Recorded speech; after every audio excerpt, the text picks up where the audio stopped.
Là nous sommes sur les allées de Serres, on vient de longer un bâtiment de bureau qui vient d'être terminé cet été, dont je disais que je le trouvais plutôt pas trop mal, dans une architecture très métal et vert. On aperçoit au fond les logements dits de Yves Lion, on ne s'attardera pas dessus. Et là par contre on voulait voir les immeubles de Portes-en-Parc qui sont expression de son nouvel urbanisme, son nouvelle approche de l'îlot ouvert. Pour Portes-en-Parc, je pense que c'est une manière de réinterpréter des îlots qui étaient monoblocs.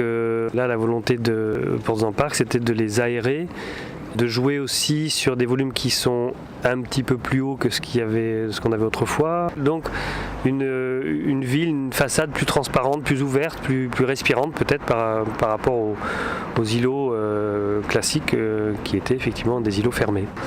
Et donc après il y a un jeu de décalage des balcons qui viennent s'entrecroiser, s'entrecouper. Bon, je vois ces jeux de balcons comme ça, comme à la fois des jeux de géométrie par rapport au tracé urbain et pour permettre à chaque balcon de profiter soit d'un abri, soit au contraire de profiter de la lumière.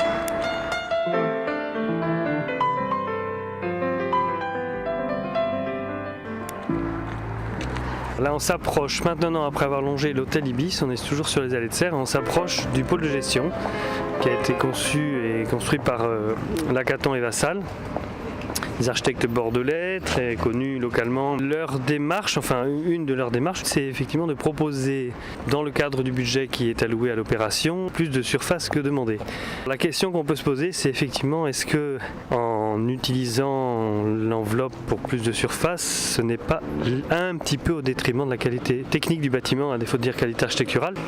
Le bâtiment, c'est une ossature béton essentiellement, avec des façades très vitrées. Il y a des bardages en acier ou alu qui sont à l'intérieur du bâtiment, qui viennent, ou en plafond d'ailleurs, je crois. On les voit ici. Donc voilà, une expression très technique, si on peut dire, très simple, mais qui peut, à mon sens, encore une fois, manquer un petit peu de souci du détail, de volonté du détail.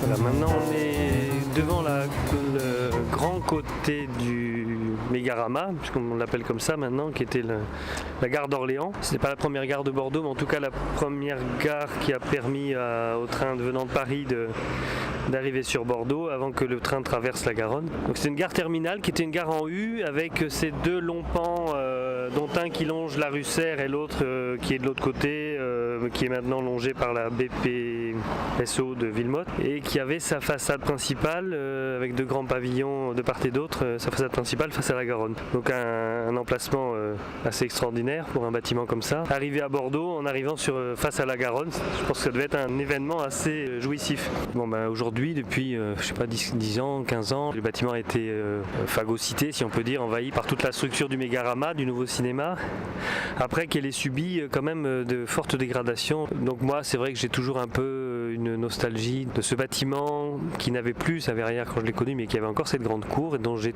toujours pensé qu'on aurait pu profiter de ce bel espace qui aurait pu devenir un espace public ceinturé par ces deux longs pans de la gare et sa façade principale et qui s'ouvrait vers les coteaux. C'est un bâtiment qui sur la Garonne a encore une façade plus ou moins conservée, mais qui n'a plus l'ampleur qu'elle avait autrefois.